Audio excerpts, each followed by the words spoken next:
All right. Do you remember last week when I was talking about toilet paper? Yeah. And how I couldn't change the situation if I walked out of the bathroom with toilet paper on my shoe unless I knew about it, right? I had to be aware of it in order to change that reality. Well, today we're going to be talking about simple awareness. And my talk is minding the gap. Minding the gap. The first time that I remember hearing about the gap was Wayne Dyer many, many, many years ago. And he said it is the space between the bars that holds the tiger. It is the space between the notes that creates the music. It is in the space between our thoughts, the gap, that everything is created. That everything is created. In our book of the month, Abundance by Deepak Chopra, he describes this gap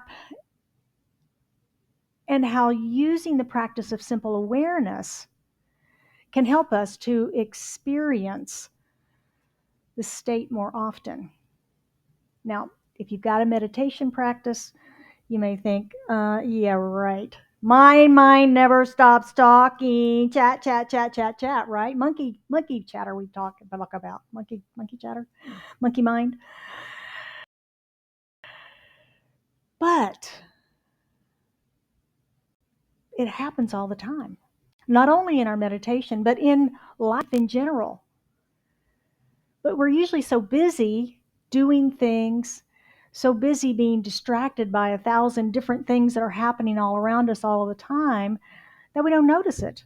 We don't notice when one thought stops and another thought starts. They just seem to run all together like it's constant. Do you ever have a thought that just keeps going that you can't make stop? You're obsessing over something and it's so frustrating. 9 times out of 10, it's negative. Yes. Yeah, we've all been there. Ugh. Where we discover this is in the silence, of course. We discover the gap in the silence when we're still, when we take the time to pause and to go within. This morning, our meditation was a little delayed in getting started. We had some technical difficulties, and it was actually Cox this morning instead of us.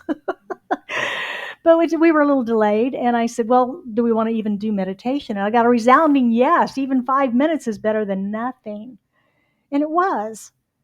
It totally was. There was just an absolute calmness that came over this room during that brief meditation time that we took in between the craziness of trying to get our internet back up and the peacefulness of the meditation. This month, we are talking about universal prosperity principles. We've been talking about it all month, and we've got one more week to cover these. And we've talked about how abundance is really a state of awareness. Abundance happens up here, doesn't it? It happens up here before we see it reflected out there in our lives. And a lot of times we miss that part of manifestation. We miss that part of abundance and the law of attraction and things. We get so focused on the thing out there that we forget it starts in here. This state of awareness is really where it happens. So expanding our awareness is the path to experiencing greater abundance in our lives, both inner and outer. We have an internal abundance, and then we experience it in the outer realm.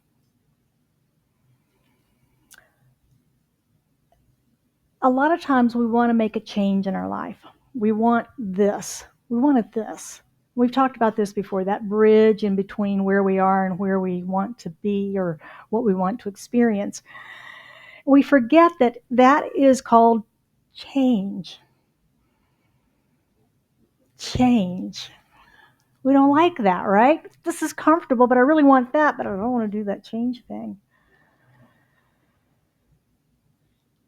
When we were learning, we were little kids and we decided we wanted to walk, we had to give up 4 points of groundedness for 2 points to decide to start standing up and walking on 2 feet. We had to change, right? It was scary. We were wobbly. We probably fell down a few times. We had to change. We had to change from being a college student to becoming a working adult. Some of us are still working on that. The process of changing our minds and our thinking usually involves one of two things. The instantaneous, aha, I remember something, I need to take action and make a change. It's immediate, right then, right there. The other is the deeper, more transformative epiphany. Oh my gosh, I've never thought of it that way. I've never seen life that way. Wow, I got to do it different. I've got to do it different from now on. I'm a totally changed and different person.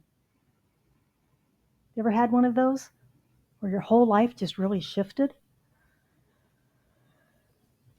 The interesting thing about these insights, or the unfortunate thing, is that we can't plan, control, or schedule them. Have you noticed that? They just show up. Deepak suggests, though, that we can cultivate the state of awareness that opens the way for insight and revelation. And this is what he's calling simple awareness. It's a practice to help us notice and experience the gap. It's a practice to quiet our minds. He goes on to say the mind naturally seeks its source. It will connect to your soul if given the opening. And I love that quote. For whatever reason, it just really resonates with me, that the mind naturally seeks its source. It will connect to your soul if given an opening. And we give it that opening through our practice of meditation. We know that meditation has many benefits. It's been around for thousands of years. And finally, science has studied it. And science goes, yeah, this is pretty cool stuff. It gives us a deep sense of peace, makes us feel younger. And science is proving that it even can lower our blood pressure. So those are great side benefits for meditation, aren't they? But the real purpose of meditation is to create a conscious connection with that which is greater than we are. That's our purpose in meditation, is to connect to Source, to reunite our soul with its source, that God's spark of life that came together in each of us as we were entering this realm of life on planet Earth. So how do we practice this simple awareness that Deepak is talking about? What is simple awareness? Sounds simple enough, right? Well, it means be here now. Is that always easy? Nope. I would bet many of our minds have already wandered off this morning while I've been standing up here talking. What's for lunch? Gosh, I wish she'd hurry up. Where are we going after she gets done talking this morning? Gosh, what did I do last week? I can't believe I did that last week. I really forgot to do that this morning too. I'll get it when I get home. Yes, it happens. That's what our minds do. Simple awareness is being present here and now. You're either here or you're somewhere else. You're either off in the future, planning or worrying, or you're back in the good old days thinking about how good things used to be, or regretting something that's happened, or fretting about something that happened. Or maybe even worse, we're caught up or stuck in this whirlpool of negative emotions.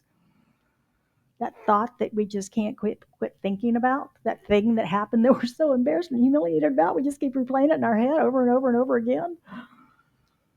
Yeah. Why, oh, why, oh, why? My favorite question, why? So how do we get back? How do we do this simple awareness thing? Well, Deepak provides us with 3 examples in our book of the month, Abundance. And he shows us where we go someplace else and how to get back. So let's look at those. The first way that we can get lost is in repetition and boredom. Repetition and boredom. For me, TV is the greatest example of that. I generally know the plot. It's kind of called this thing like the hero's journey, and it's a variation of that. Some shows are more interesting than others, the way they portray it. But I usually wander off into the future planning, wander back into the past, or he will tell you I go to sleep. Boredom, I go to sleep. So that's a great example for me of repetition and boredom. I'm sure you have your own in your life of repetition and boredom things. Maybe it's your job. But whatever it is, how do we get back from that place to simple awareness? How do we get back? Deepak gives us a process he calls centering, much like our own centering process that we use and teach here. His is more of a breathing exercise, and I want to share that with us. The first thing we do is we close our eyes and get comfortable, and then we take a few deep breaths to get into the rhythm and to settle down, right? To settle down. Then we begin to focus on the center of our chest, the heart space, or the heart chakra, you may know that as. And then you take a very deep breath, filling your lungs to capacity, and then release that slowly all the way out and count 1, 2, 3 before breathing back in. And continuing to repeat that process of the deep breath in, the slow exhale, holding it for a count of 3 until you find that you are in a centered place. You are in awareness, still focusing on that heart space. We enter simple awareness. The second way that we can get lost is in that whirlpool of negative beliefs and emotions. We just seem to be stuck like a whirlpool. Most of us want to be open-minded. We want to be clear in our thinking. But about half the time we're on autopilot, right? So about half the time our minds are just cluttered with reactions rather than responding or being present. We get in that hamster wheel of discouraging, self-defeating, judgmental, and generally negative thinking. We sometimes call that being a victim. Anybody ever had their own pity party? Yeah, life's not treating me very fair. Why did that happen? Why did they say that? We begin to have thoughts like life is not fair. It's a cruel world. To get along, you just have to go along. No one's going to look out for me but me. I'll take care of me. You got to scrape and claw your way to get to the top. Can't be easy. Nothing good ever happens to me. Life sucks and then you die.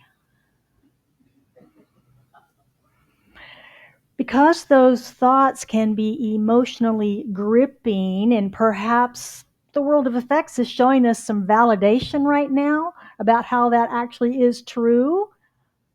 Yeah? We can begin to feel things then like this isn't going to turn out well. Something is bound to go wrong. Just wait for the other shoe to drop. Just wait for the other shoe to drop. Oh, I've been here before. I know what's going to happen. I can't cope with this. It's too overwhelming. Why did I ever think this was a good idea? That's one of my favorites. It's like, what possessed me to do this? Both of these are habits of thinking, aren't they? Both of these trains of thought, if you will, they're habits of our thinking. And that thinking reflects our consciousness of not being adequate, not being worthy, not being enough. We can use that centering practice that we just described to break out of that, but sometimes that stuff's so deep, so painful, that we are stuck. We can't get out of it just by centering. Try as we may. So he recommends that we dig a little deeper to dig our way out, to dig our way out to the other side. He says, first ask yourself, what is the root of these thoughts? What's going on here? Where did these even come from?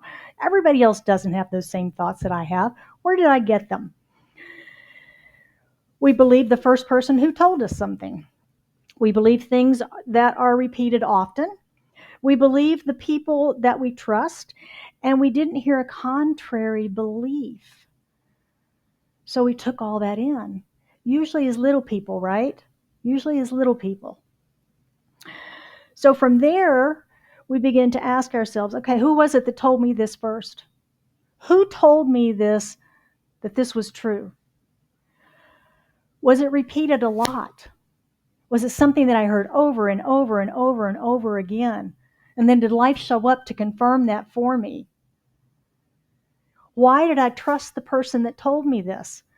It was likely a parent, a preacher, a teacher, right? Those were the three big figures in our lives as little people that we trusted, that we depended on, that we needed. And is there a reason or evidence in my life to believe the opposite of this? Is there any reason to believe the opposite of this? To prove to myself this is not true? So he suggests that to reverse the experience, we have to understand why we thought it was true in the first place and realize now, as an adult, that we can change it. That we can change it. We can separate that opinion of someone long ago from the fact of our life and who we are today and how we are showing up as the adults that we are. We can then make new and empowering decisions about the person, the situation, whatever it might be.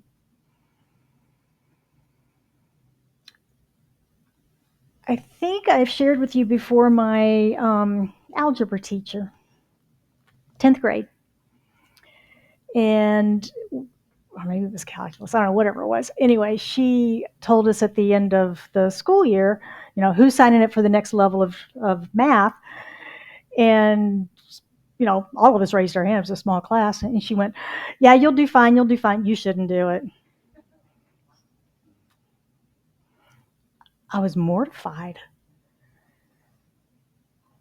I'm 65 years old and I'm still telling that story. Now, I have made peace with that because I realize what a ridiculous statement it is. I can do math. She told me I couldn't do math. I can do math. And I have this other handy thing called a calculator that if I need any support, I can get it pretty easily, right? So I've let that go. It's a great story to tell because that's what happened. Somebody in authority told me I couldn't do math, and I owned it. I believed it. I believed it. Who told you something that's not true that you believed? Do you still believe it about yourself? Or have you broken through that, let that go, and made your own decision about what is true for you?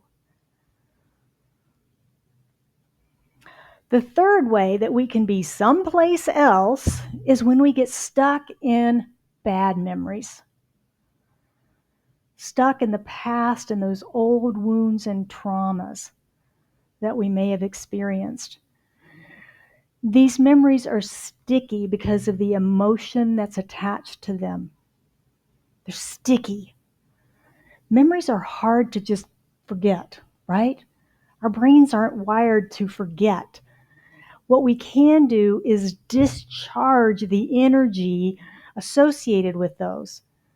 That's our work, is to discharge, neutralize the energy associated with those memories, whether it was fear, anger, disappointment, whatever it might have been.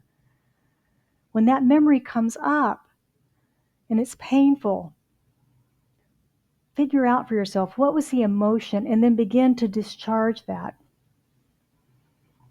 It may require some forgiveness work. Our emotions reflect our consciousness, and this practice of simple awareness helps us to untangle those hidden knots that may still be in our subconscious around some of those things. Simple awareness, be present now, listen in the gap. Being here now is the path to greater abundance. It's the only place it can happen, isn't it? Greater abundance can't happen in the past. It can't happen in the future if it's not happening now. So this is the way. This is the way. Be here now. Abundance is a state of awareness, and being aware allows us to live in this present moment. And that's where reality is renewed and refreshed in every moment. Because everything's always moving, right? It's always moving. Nothing's static. So being here present now is where we grow and we learn. Be present now. So we have this thing called Mindful Monday that's a newsletter that comes, not a newsletter, it's a recap of the talk that comes out on Monday mornings.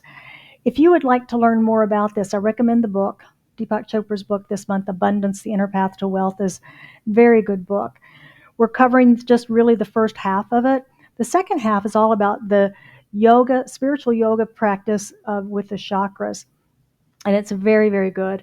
So I invite you to pick that up and read through lots and lots of practices in this book that you can use to help you with things like healing, things like, this simple awareness and getting in touch with the chakras and the healing that's available through those. So the Mindful Monday comes out on Mondays. You can sign in with the QR code, send an email, or the front table has a sign-up sheet. And your spiritual practice this week, guess what? Meditation. Big surprise, right? Spend time being in the silence. Give your mind the opportunity to seek source. Give your mind the opportunity to seek its source. Give it the opening to connect to your soul. Give it the opportunity. Consciously connect to that which is greater than you are. I invite you to commit to a daily practice this week, every day, every morning, and see if you experience greater abundance.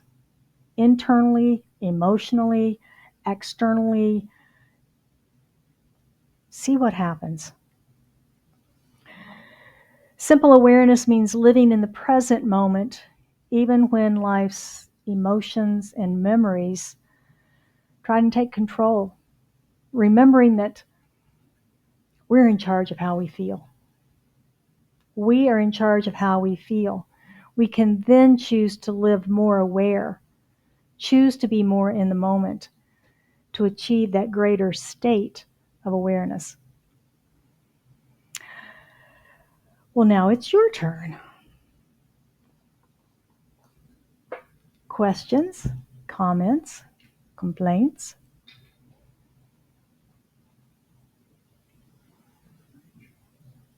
Yes.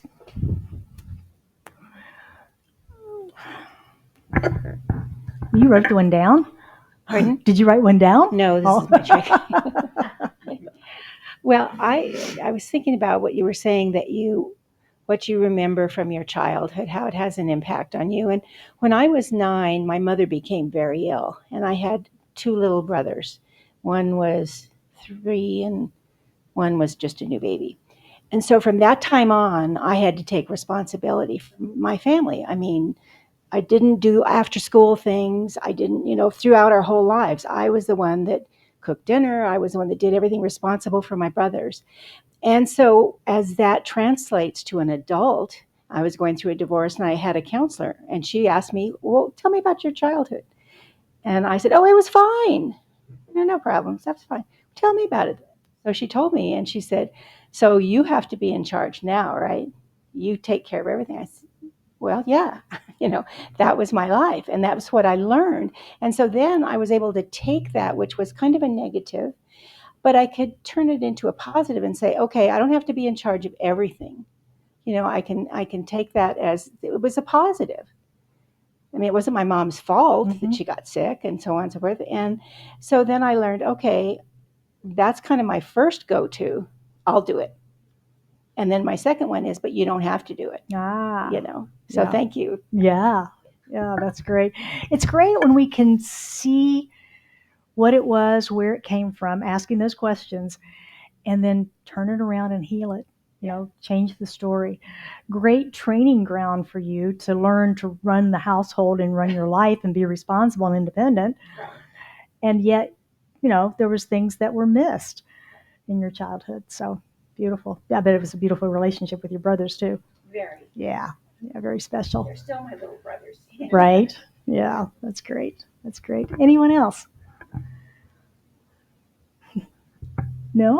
All right. Well, I would invite you to pray with me one more time this morning. So as we go within, recognizing that one life that is God, that one power, that one presence, we recognize all of it is here now present in, through, and as each of us as an expression of it, filling this room and beyond it, covering our entire planet and expanding into the universe. It is infinite.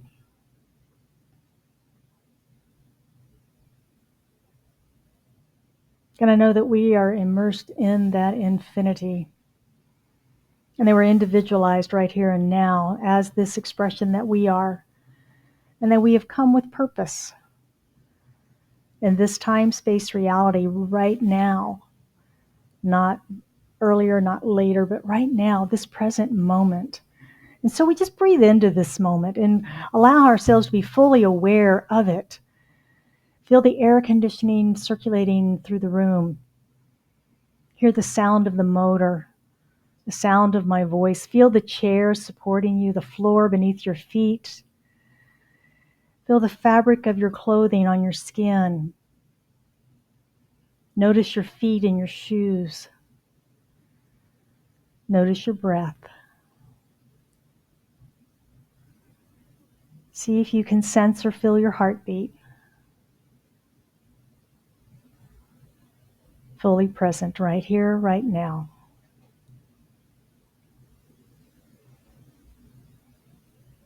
So in this presence, I speak my word for each of us, knowing that we are blessed beings of light.